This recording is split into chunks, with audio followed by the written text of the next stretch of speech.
Hello students, welcome to my channel. तो आज की इस वीडियो में हम आपके BS second semester macroeconomics यानी समष्टि अर्थशास्त्र के सबसे फर्स्ट टॉपिक यानी यूनिट नंबर 1 के सबसे फर्स्ट टॉपिक पर हम बात करने वाले हैं। क्योंकि देखिए, आपको अपने बीएस सेकेंड सेमेस्टर में समष्टि अर्थशास्त्र पढ़ना है। तो सबसे पहले आपको ये जानना है कि समष्टि अर्थशास्त्र यानी मैक्रो इकोनॉमिक्स होता क्या है।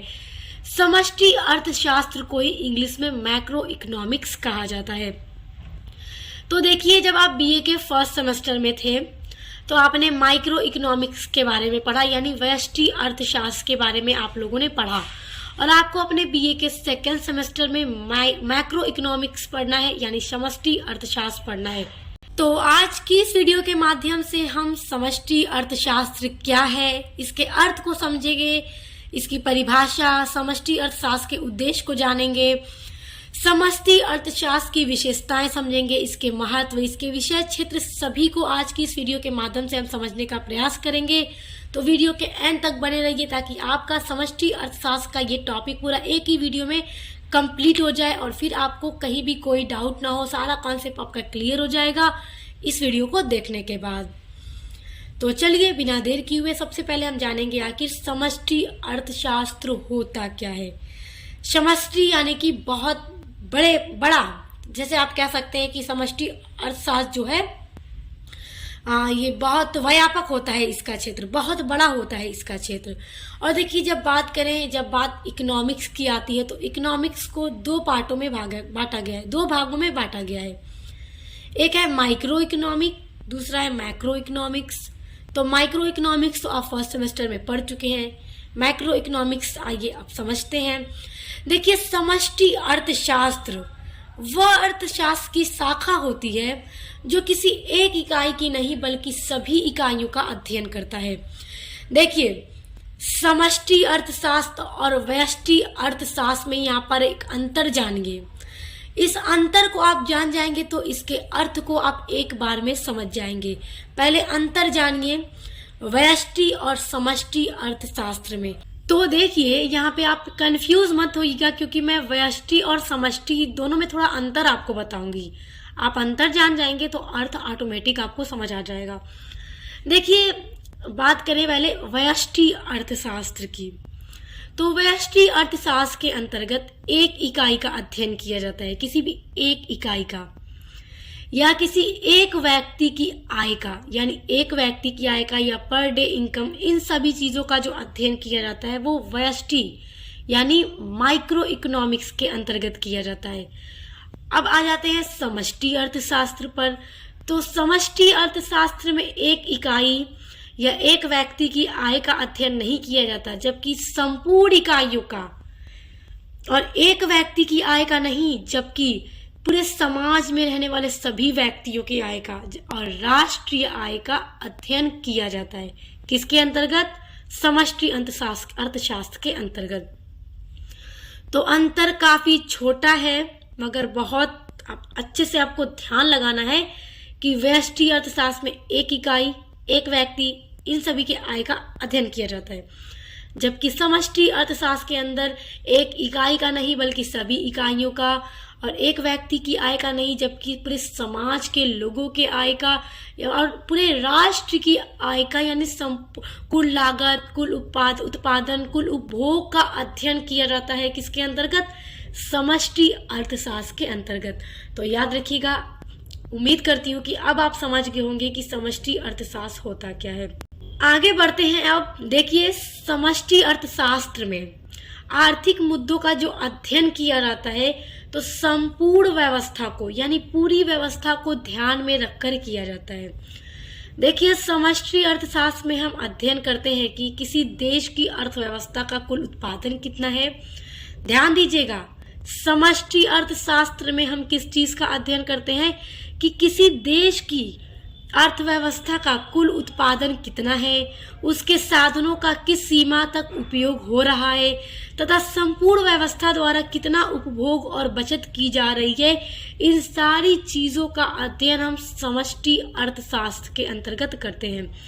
याद रखिएगा ये भी बात कि जबकि व्यष्टि अर्थशास्त्र में बस एक इकाई, किसी एक व्यक्ति की आय, उन सभी का अध्ययन किया जाता है, जबकि समष्टि अर्थशास्त्र में पूरी अर्थव्यवस्था को ध्यान में रखते हुए किसी देश की कुल आय, कुल उत्पादन, कुल उपभोग और बचत, सारी चीजों का अध्ययन किया जाता है। अब देखिए एक परिभाषा है प्रोफेसर चेम्बरलिन के अनुसार। अब ये देखिए समष्टि अर्थशास्त्र पर एक छोटी सी परिभाषा लिखते हैं, मगर बहुत अच्छी परिभाषा है। देखिए समष्टि अर्थशास्त्र कुल संबंधों का अध्ययन करता है, यानी सारी चीजों का, पूरी अर्थव्यवस्था का अध्ययन करता है, याद रखिएगा। अब आ जाते हैं हम समष्टि अर्थशास्त्र के उद्देश्य, और उम्मीद करती हूँ कि आप अर्थ जो है बहुत अच्छे से समझ गए होंगे। बहुत सिंपल तरीके से आपको बताने का प्रयास कर रही हूँ ताकि आप चीजों को अच्छे से समझें। आप उलझेंगे नहीं तो आप अच्छे से समझ पाएंगे, इसलिए मेरी बातों पर गौर कीजिए और समझने का पूरा प्रयास कीजिए। समष्टि अर्थशास्त्र के उद्देश्य, क्या उद्देश्य हैं समष्टि अर्थशास्त्र के? Objectives of macro economics. देखिए पहला है बेरोजगारी कम करें, यानी कि किसी भी देश में बेरोजगारी को कम करना भी समष्टि अर्थशास्त्र का उद्देश्य है, क्योंकि समष्टि अर्थशास्त्र जो है कुल अर्थव्यवस्था को, पूरी अर्थव्यवस्था को ध्यान में रखकर आर्थिक मुद्दों का क्या किया जाता है, अध्ययन किया जाता है। तो इसलिए इसका ये एक उद्देश्य ये भी है कि ये बेरोजगारी को कम करने का भी पूरा काम करता है। देखिए समष्टि अर्थशास्त्र इस बात पर प्रकाश डालता है, किस बात पर प्रकाश डालता है कि उपभोक्ता मांग रोजगार के स्तर को कैसे प्रभावित करती है। उपभोक्ताओं की जो मांग है वो रोजगार के स्तर को कैसे प्रभावित करेगी, क्योंकि देखिए जब मार्केट में किसी भी चीज की डिमांड बढ़ेगी, उपभोक्ता मांग करेंगे, तो क्या है, रोजगार स्तर को कम किया जा सकता है, यानी कि रोजगार को बढ़ाया जा सकता है, बेरोजगारी को कम किया जा सकता है। और मांग में गिरावट के कारण कर्मचारियों को छटनी होती है, इसीलिए मांग बढ़ाने वाले उपायों से किसी राष्ट्र की रोजगार स्थितियों में क्या होता है, सुधार हो जाता है। क्योंकि जब मांग में गिरावट होगी तो इसके कारण क्या होगा, जो कर्मचारी हैं उनकी छटाई की जाएगी, उनको कम किया जाएगा, इससे क्या है, बेरोजगारी बढ़ेगी। इसलिए जब मांग बढ़ेगी तो मांग को बढ़ाने वाले उपाय, इस पर प्रकाश डालता है, इस पर अध्ययन करता है कौन, समष्टि अर्थशास्त्र की, किस तरह मांग को बढ़ाया जाए ताकि रोजगार के स्तर को भी ऊंचा उठाया जा सके, जिससे क्या होगा, कोई भी देश क्या है वो विकास की ओर बढ़ेगा, उन्नत दिशा की ओर जाएगा और बेरोजगारी को कम किया जा सकेगा।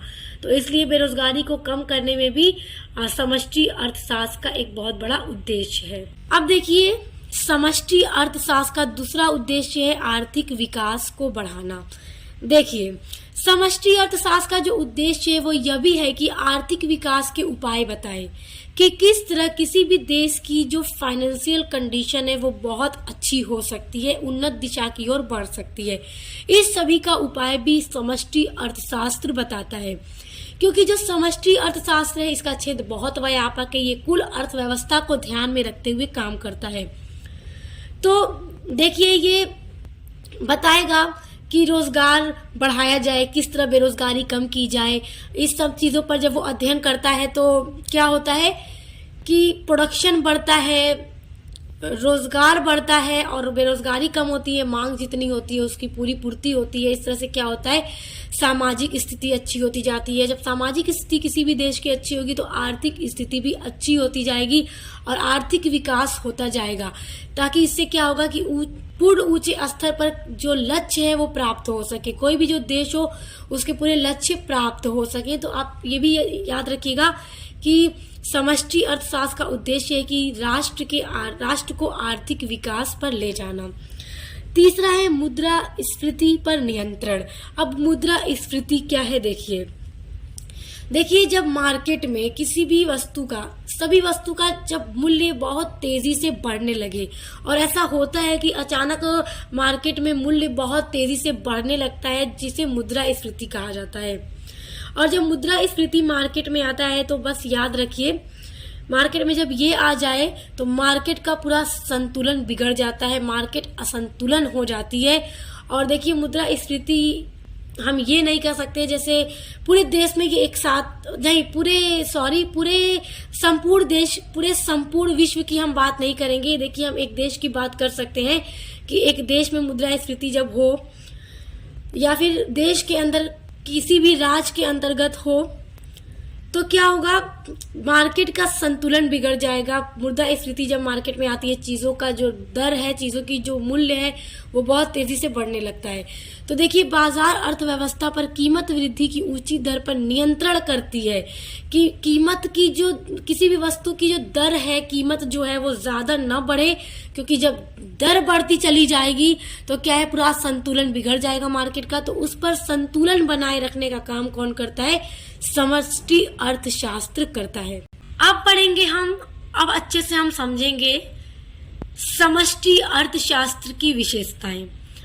अब देखिए इसकी विशेषताएं क्या है। जैसा कि मैं आपको बताऊं, जो समष्टि अर्थशास्त्र है उसका जो क्षेत्र है वो बहुत बड़ा है, बहुत व्यापक है, क्योंकि वो पूरी अर्थव्यवस्था को ध्यान में रखते हुए अध्ययन करता है। तो इसलिए इसकी विशेषताएं जो है आपको बड़े ध्यान से समझना है, क्योंकि परीक्षा की दृष्टि से बहुत महत्वपूर्ण है।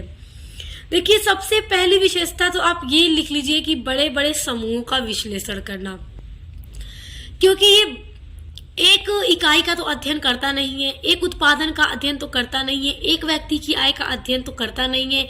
समष्टि अर्थशास्त्र कुल उत्पादन, कुल उपभोग, कुल राजस्व सभी का अध्ययन करता है। तो इसलिए बड़े बड़े समूहों का भी विश्लेषण करता है। समष्टि अर्थशास्त्र में अर्थव्यवस्था के बड़े बड़े समूहों का विश्लेषण किया जाता है। यहाँ पे अध्ययन नहीं, विश्लेषण है, नीचे देख लीजिए, मैंने लिख दिया है। उदाहरण के लिए देखिए, जैसे कुल उत्पादन, किसी देश की राष्ट्रीय आय, किसी देश का कुल उपभोग, किसी देश का कुल राजस्व, कुल व्यय, कुल बचत, कुल रोजगार का विश्लेषण समष्टि अर्थशास्त्र में किया जाता है, समष्टि अर्थशास्त्र के द्वारा किया जाता है। देखिए, यहाँ पे ध्यान दीजिएगा कि एक उत्पादन की बात नहीं हो रही, यहाँ पे कुल उत्पादन की बात हो रही है। पूरे एक देश के अंतर्गत जितना उत्पादन हुआ उसका विश्लेषण, एक देश की राष्ट्रीय आय का विश्लेषण, एक देश में कुल उपभोग का विश्लेषण, यानी इन सारी चीजों का विश्लेषण किसमें किया जाता है? समष्टि अर्थशास्त्र में। तो इसलिए इसकी पहली विशेषता हो जाएगी कि बड़े बड़े समूहों का विश्लेषण करना। और यदि आपसे यही पूछ दे व्यष्टि अर्थशास्त्र यानी माइक्रो इकोनॉमिक की विशेषता, तो आप क्या हेडिंग डालोगे? एक इकाई का विश्लेषण, क्योंकि वो एक इकाई, एक उत्पादन, एक व्यक्ति की आय का अध्ययन करती है, जबकि समष्टि अर्थशास्त्र का जो क्षेत्र है वो बहुत व्यापक है, बहुत बड़ा है, वो पूरा इन सभी चीजों का विश्लेषण करता है। देखिए, दूसरी विशेषता है समष्टि अर्थशास्त्र की कि संपूर्ण अर्थव्यवस्था का विश्लेषण, यानी कि देश की पूरी अर्थव्यवस्था का विश्लेषण करता है समष्टि अर्थशास्त्र। देखिए, समष्टि अर्थशास्त्र अर्थव्यवस्था के एक भाग का विश्लेषण न करके संपूर्ण अर्थव्यवस्था का विश्लेषण करती है। सबसे महत्वपूर्ण बात यही है, आपको ये याद रखना है। और संपूर्ण अर्थव्यवस्था का विश्लेषण करने का अर्थ है कि जिन जिन घटकों से संपूर्ण अर्थव्यवस्था बनती है या उनका अध्ययन करता है, जैसे उद्योग, व्यापार, वाणिज्य, कृषक, बीमा आदि सभी चीजों का अध्ययन करता है, सभी चीजों पर विश्लेषण करता है, यानी पूरी अर्थव्यवस्था का विश्लेषण करता है, ना कि अर्थव्यवस्था के किसी एक भाग का, जबकि पूरी अर्थव्यवस्था का विश्लेषण करता है समष्टि अर्थशास्त्र। अब देखिए, अब हम देख लेते हैं थोड़ा समष्टि अर्थशास्त्र की विषय वस्तु क्या है, क्योंकि परीक्षा की दृष्टि से ये भी बहुत महत्वपूर्ण है आपके लिए। तो समष्टि अर्थशास्त्र की विषय वस्तु या फिर इसका विषय क्षेत्र, यानी कि किस किस में इसका क्या क्या इसका विषय क्षेत्र है, किसमें हम समष्टि अर्थशास्त्र का यूज करते हैं। तो पहला है राष्ट्रीय आय व रोजगार का सिद्धांत। देखो, राष्ट्रीय आय, किसी देश की राष्ट्रीय आय का अध्ययन समष्टि अर्थशास्त्र के द्वारा किया जाता है, तो ये इसकी विषय वस्तु है। रोजगार का सिद्धांत, ये इसकी विषय वस्तु है। दूसरी इसकी विषय वस्तु है सामान्य मूल्य स्तर और मुद्रास्फीति, क्योंकि देखो सामान्य मूल्य स्तर और मुद्रास्फीति भी इसका एक विषय क्षेत्र है, क्योंकि मुद्रास्फीति पर नियंत्रण का काम भी कौन करता है? समष्टि अर्थशास्त्र करता है, ताकि बाजार का संतुलन बनाया जा सके। तो तीसरा इसकी विषय वस्तु है व्यापार चक्र का सिद्धांत, ये इसकी एक विषय वस्तु है। चौथी विषय वस्तु है आर्थिक विकास का निर्धारण करना, और पांचवा है भुगतान और विनिमय दर का संतुलन, ये भी इसकी विषय वस्तु है। तो ये 5 महत्वपूर्ण विषय वस्तु याद रखिएगा। अगला टॉपिक देखिए, समष्टि अर्थशास्त्र का महत्व। हम जान लेते हैं कि समष्टि अर्थशास्त्र का महत्व क्या है। देखो, सबसे पहला महत्व है व्यापक क्षेत्र। अब व्यापक क्षेत्र इसका सबसे महत्वपूर्ण महत्व है, क्योंकि देखो समष्टि अर्थशास्त्र जो है उसका क्षेत्र बहुत बड़ा है, बहुत विस्तृत है, बहुत व्यापक है, क्योंकि जो समष्टि अर्थशास्त्र है वो एक इकाई का अध्ययन तो करता नहीं, एक किसी राष्ट्र की कुल उत्पादन, कुल राजस्व, कुल व्यय, कुल बचत, इन सभी का अध्ययन होता है। इसमें पूरी अर्थव्यवस्था को ध्यान में रखा जाता है समष्टि अर्थशास्त्र के अंतर्गत। तो इस तरह जो इसका क्षेत्र है वो बहुत बड़ा है। दूसरा है आर्थिक नीति निर्धारण में सहायक। देखिए, जब केंद्र सरकार अपनी आर्थिक नीति का निर्धारण करती है तो उसमें भी समष्टि अर्थशास्त्र बहुत सहायक होता है, क्योंकि व्यापक अर्थशास्त्र सरकार को आर्थिक नीतियों के निर्माण में बहुत सहायता प्रदान करता है। देखिए, समष्टि अर्थशास्त्र का तीसरा महत्व है राष्ट्रीय आय का अध्ययन। देखिए, किसी भी देश की यदि राष्ट्रीय आय का पता लगाना है तो सबसे पहले उसकी आर्थिक स्थिति का पता लगाना चाहिए, क्योंकि यदि किसी राष्ट्र की आर्थिक स्थिति अच्छी होगी, लोगों का, देखिए उसकी सामाजिक स्थिति भी आप देखिए, किसी भी देश की सामाजिक स्थिति जब अच्छी होगी, लोगों का जीवन स्तर अच्छा होगा, तो आर्थिक स्थिति भी लोगों की अच्छी होगी, और जब लोगों की आर्थिक स्थिति भी अच्छी होगी तो राष्ट्र की राष्ट्रीय आय भी अच्छी होगी, ऊंची होगी।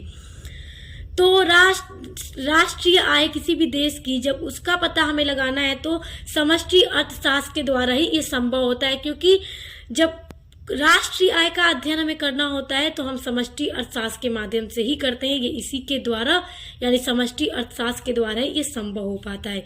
तो ये है इसका महत्व। और स्टूडेंट्स, देखिए यहाँ पर एक और बात आपको बता दूं जो आपके लिए महत्वपूर्ण होगी, क्योंकि यदि आप अपने बीएस सेकेंड सेमेस्टर में इंग्लिश लिटरेचर पढ़ते हैं, पॉलिटिकल साइंस पढ़ते हैं, सोशियोलॉजी पढ़ते हैं, हिस्ट्री पढ़ते हैं, एंशिएंट हिस्ट्री पढ़ते हैं, ह्यूमन ज्योग्राफी पढ़ते हैं, कोई भी सब्जेक्ट आप पढ़ते हैं, कार्यालय हिंदी और कंप्यूटर पढ़ते हैं, तो उन सभी सब्जेक्ट के लिए भी चैनल पर विजिट कीजिएगा। सभी का सिलेबस डिस्कस हो चुका है और सभी की यूनिट्स लगभग चैनल पे अपलोड हो चुकी है, पूरी प्लेलिस्ट चैनल पे बन गई है और मॉडल पेपर की वीडियोस लगातार आती रहती है। तो अच्छे से पढ़ाई कीजिए, आप चेक कीजिएगा यूनिट्स को, आपको अपनी पूरी कंप्लीट यूनिट्स मेरे चैनल पे मिलेंगी। तो अच्छे से पढ़ाई कीजिए, एग्जाम की तैयारी कीजिए। Best of luck. अब मिलते हैं नेक्स्ट वीडियो के साथ।